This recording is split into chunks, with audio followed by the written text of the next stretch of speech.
Assalamualaikum warahmatullahi wabarakatuh. Berjumpa lagi dengan saya Dr. Akal ya di channel kesayangan kita Debat Panas, channel yang menyajikan informasi seputar dunia debat yang panas dan cadas tentunya ya. Dan pada kesempatan kali ini kita akan membahas tentang ya penistaan-penistaan agama terhadap Islam ya, penistaan terhadap agama Islam yang betul-betul marak terjadi di Indonesia khususnya ya, di mana dari Ustadz Feliciau, ya, Ustadz Feliciau mengatakan bahwa ini nampaknya terstruktur dan sistematis, ya, dan hal ini sudah pernah saya sampaikan juga kurang lebih setengah tahun yang lalu. Saya katakan jangan terkejut bahwa suatu hari nanti kita akan melihat tempat ibadah kita, ya, masjid-masjid diserang, ada ustadz-ustadz yang ditikam, ya, diserang gitu kan, terus nggak lama kemudian besoknya benaran terjadi.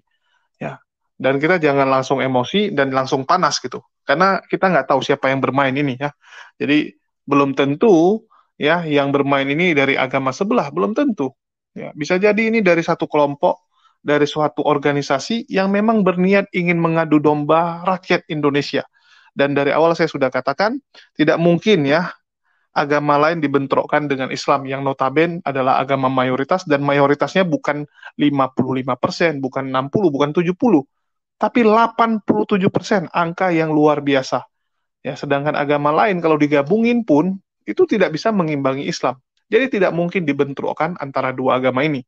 Yang bisa mereka lakukan adalah memecah dulu Islamnya, lemahkan dulu orang Islamnya, ya. Jadi supaya Islamnya lemah nanti baru dilagah.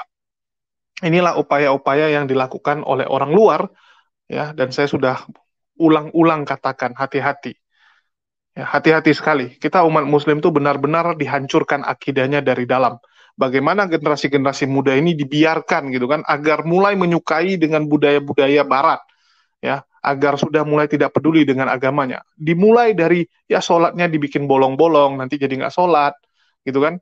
Sudah mulai minum minuman keras, jadi satu persatu ya dihancurkan. Bagaimana sekarang budaya minum-minum bir, ya, minum minuman beralkohol itu seperti bukan hal yang memalukan bagi umat muslim. Bahkan teman-teman ya, kalau teman-teman ke pub, ya, teman-teman bisa mendapati ada juga wanita-wanita yang menggunakan hijab. Ya, ini sangat miris kita lihat. Nggak ada rasa malunya gitu. Kalau dulu mungkin dia kalau ke pub dia buka hijabnya, so ya.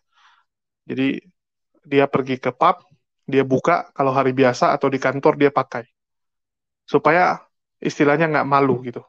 Tapi sekarang dengan terangan-terangan dia pakai gitu. Di mana rasa malunya gitu? Saya juga bingung gitu ya. Dia nggak pikir apa, gara-gara dia agama dia jadi jelek, image-nya. Ya, agama nggak bisa jelek, image-nya yang bisa jelek di mata orang gara-gara persepsi. Sering kita dapati hal tersebut sekarang. Ya, di pub menggunakan hijab. Bayangkan gitu, kamu minum alkohol yang notabene itu terlarang.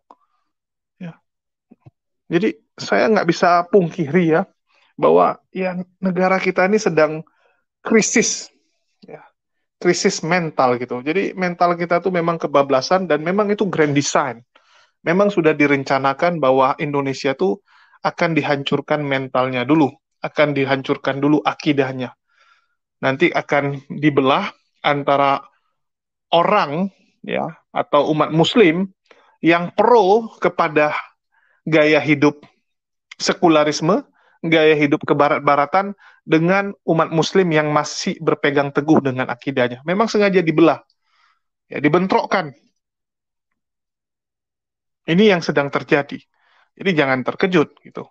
Kita bisa lihat ya betapa sistematisnya. Bahkan lagu-lagu aja sekarang udah mulai lagu-lagu eh, rohani, ya, rohana itu dengan sangat santai ya diputar oleh umat-umat muslim ya. Anak-anak muda muslim sekarang bahkan bisa nyanyi lagu-lagu yang ya agama sebelah gitu. Belum lagi pernikahan beda agama. Ini kan sekaligus gitu. Pernikahan beda agama juga sudah bisa sekarang. Baru mulai dari Surabaya, nanti menjalar ke daerah lain. Ya, satu persatu nih kita diruntuhkan. Jadi memang dikacau-kacau, diadu-adu, dan ini sangat jelas, ya, sangat jelas tersistematis. Oke, sebelum saya lanjut, mungkin kita dengar dulu penjelasan dari Ustadz Feliciau melihat dan menanggapi ya hal-hal yang sedang viral belakangan ini. Oke, kita putarkan dulu.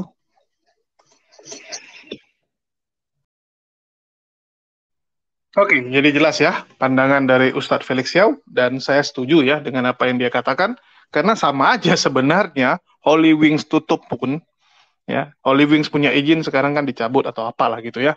Ya besok dia akan apply dengan izin yang lain. Ya di Indonesia bukan hal yang susah gitu kan. Tinggal apply buat nama baru ya itu dia dianggap berbeda. Ya, sesimpel itu. Jadi tinggal apply lagi. Nanti akan terulang lagi, akan terulang lagi gitu kan. Ya, sekarang harusnya yang jadi masalah itu adalah pokoknya gitu yang diberesin, akarnya yang diberesin. Tapi kalau cuman ininya yang diberesin ya akan terus-terusan seperti ini sebenarnya gitu. Ya, terus saya sudah katakan juga ya bahwa kalau karyawan itu nggak mungkin mereka akan dengan bodoh 3.000 karyawan itu akan pasrah nunggu nasibnya gitu kan. Mereka pasti akan cari solusi. Manusia itu nggak mungkin nggak beradaptasi. Begitu kamu kena pecat, apa yang akan kamu lakukan?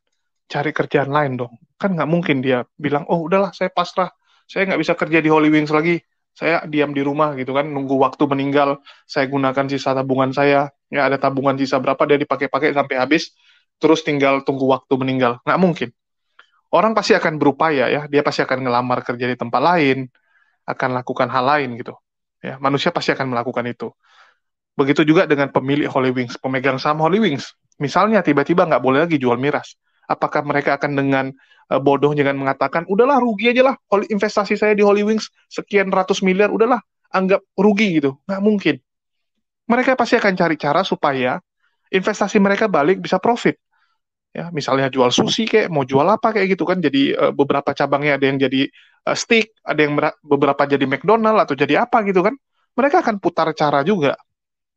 Ya, mereka akan putar cara. Dan karyawannya bisa jadi masih dipakai yang karyawan lama. Karena nggak perlu repot-repot lagi kan, udah kenal, udah tahu kinerjanya. Mereka pasti akan berupaya gitu.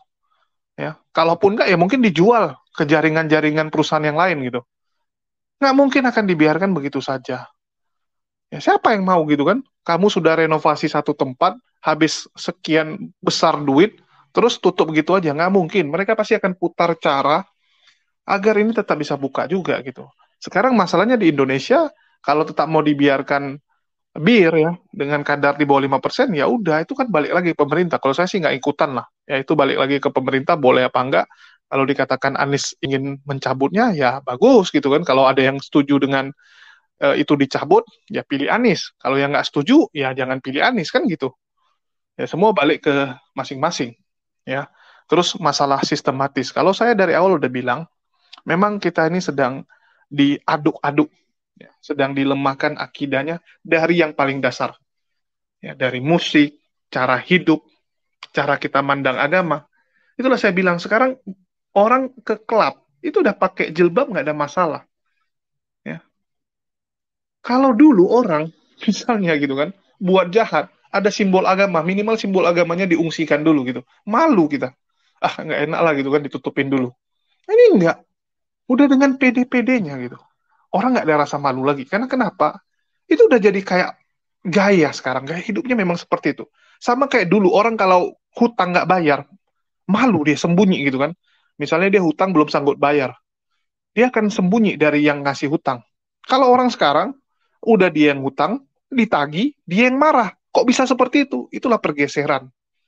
Ya, pergeseran. Cara kita berpikir, cara kita hidup gitu. Teman-teman bisa lihat gitu kan. Sekarang orang ngutang aja tuh udah nggak ada rasa malunya. Sekarang orang buat maksiat udah nggak ada rasa malunya. Dulu orang masih takut gitu buat maksiat gitu kan. Sekarang terang-terangan, kenapa dibiarin? Ada pembiaran. Ya sama seperti Ustadz Felix Xiao bilang, ya. Kalau ini kita dikit-dikit toleransi, udahlah janganlah gitu, kasihan gitu kan, toleransikan aja lah, masa dikit-dikit gini. Nggak bisa gitu. Lama-lama kita dari kebablasan. Lama-lama kita akan jadi negara yang toleransinya kebablasan. Kita harus tahu mana yang boleh, mana yang enggak. Ya. Kalau agama boleh dinistakan, ya besok-besok semua akan nistakan agama. Ya sama kayak dibilang memang di Amerika. Teman-teman bisa lihat kan, ada yang namanya Yesus TikTok. Ya, Yesus di TikTok itu joget-joget, entah aneh-aneh gitu kan. Apakah itu nggak pelecehan? Semua pelecehan, tapi dibiarkan. Ya, karena ada pembiaran, terakhir makin menjadi-jadi. Coba dari awal itu di-cut, nggak boleh seperti itu. Maka nggak akan seperti itu. Tetapi karena dibiarkan, makin hari makin aneh. Ya.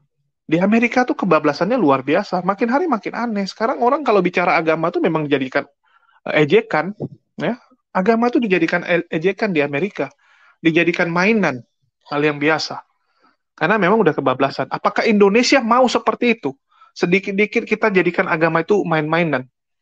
Ya nanti di sinetron-sinetron kita, di film-film Indonesia, agama itu jadi mainan gitu. Kayak di luar aja sekarang udah kayak gay dan lesbian itu udah biasa.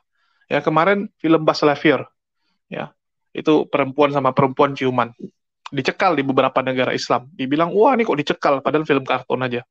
Bukan masalah kartunnya, bagaimana itu tertanam nanti di bawah ini ya di alam bawah sadar anak-anak. Kita bisa lihat gaya film aja sekarang udah asal-asalan. Jadi nanti ke depannya salah-salah Indonesia bisa seperti itu. Nanti ada film Indonesia yang gay sama gay jadinya kan. Gay sama gay kawin gitu. Ya, bapaknya rupanya gay, bapaknya cowok, mamanya juga cowok.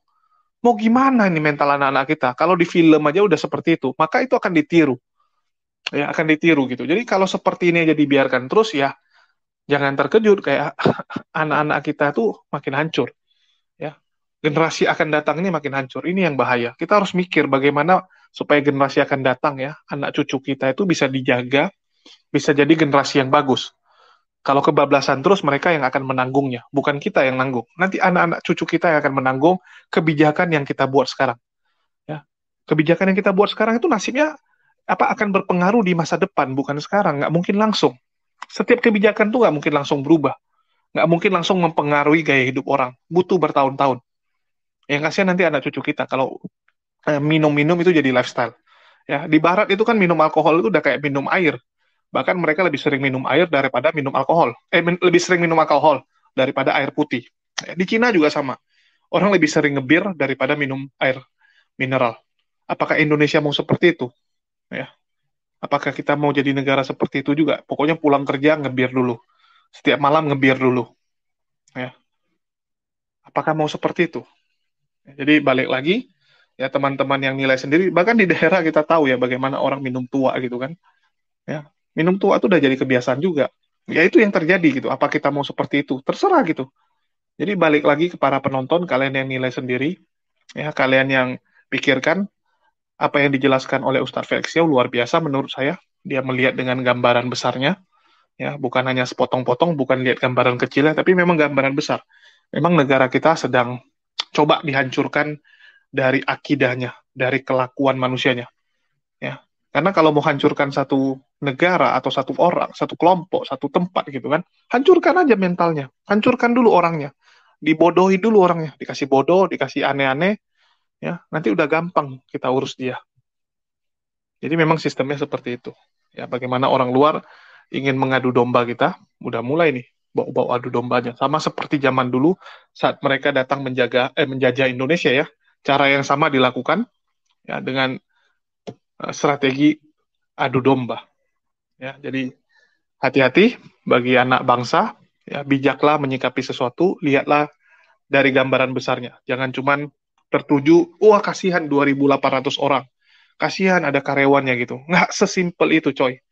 Ya, nggak sesimpel itu. Kalau semua kasihan, ya itu dulu kali jodoh digusur sama Ahok, nggak kalian bilang kasihan itu. Berapa karyawan, berapa PSK, berapa tukang cilok, berapa tukang siomay, berapa tukang rokoknya, berapa tukang parkirnya yang hidup dari sana gitu.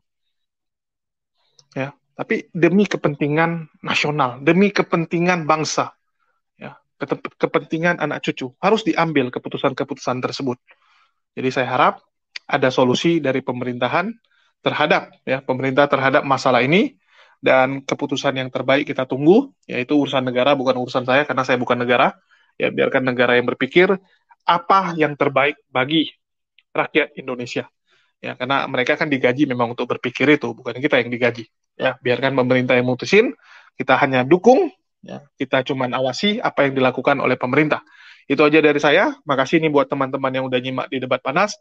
Jangan lupa di-subscribe dan share ke teman-teman lainnya agar channel ini tetap bisa mengudara, agar channel ini tetap bisa survive juga ya. Makasih buat semuanya. Di akhir kata saya ucapkan wassalamualaikum warahmatullahi wabarakatuh.